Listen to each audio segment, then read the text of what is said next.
ఆరుగాలం కష్టపడే రైతులకు కష్టాలు తప్పడం లేదు. అకాల వర్షంతో కొనుగోలు కేంద్రంలో ధాన్యం తడిసి ముద్దయింది.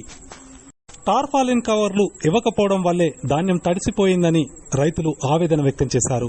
సిద్దిపేట జిల్లా తోగుట మండలం చందాపూర్ గ్రామంలో కురిసిన అకాల వర్షానికి ధాన్యం తడిసి ముద్దయిందని రైతులు వాపోయారు. కాంగ్రెస్ ప్రభుత్వం గ్రామాల్లో కొనుగోలు కేంద్రాలు ఏర్పాటు చేసినప్పుడే మౌలిక వసతులు కల్పించకపోవడం వల్లే సమస్యలు ఎదురవుతున్నాయని ఆరోపించారు. ప్రభుత్వం వెంటనే కొనుగోలు కేంద్రాల్లో టార్పాలిన్ కవర్లతో పాటు కనీస సౌకర్యాలు ఏర్పాటు చేయాలని రైతులు డిమాండ్ చేశారు. అకాల వర్షానికి తడిసిన ధాన్యాన్ని ప్రభుత్వం కొనుగోలు చేసి గిట్టుబాటు ధర అందించాలన్నారు. ఇప్పటికైనా కాంగ్రెస్ ప్రభుత్వం ఒకటి ఆలోచించాలి. రైతులు వాళ్ళని చూసుకుంటేనే ప్రభుత్వం బాగుంటుంది.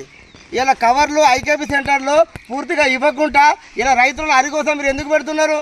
ఇలా ఎంతో 6 కాలం కష్టించిన పంట ఇప్పుడు 10 నిమిషాల్లో వర్షానికి నానిపోతే రైతు ఎంత ఏడుస్తున్నాడు. రైతు ఏడ్చిన రాజ్యం ఎప్పుడు బాగుపడది. ఇప్పటికైనా ఐకేపీ సెంటర్లో ఎలాంటి లైట్లు కూడా లేవాట. చాలా ఇబ్బంది పడుతున్నారు రైతులు. వారికి నిజమైన సౌకర్యాలు కల్పించి ప్రతి రైతుకు కూడా కవర్లు కొనుగోలు చేసి మీరు ఇవ్వాలి. ఈ ఉన్న కవర్లను కూడా మీరు ఇవ్వడం లేదని రైతులు ఇంతకుముందు కూడా చెప్పడం జరిగింది. దయచేసి ఐకేపీ ప్రతి ఊర్లో కూడా ఐకేపీ సెంటర్లు పూర్తిగా రైతులకు సహకరించాలి. లేని పక్షంలో రైతులు ప్రభుత్వం పైన తిరగబడతారు.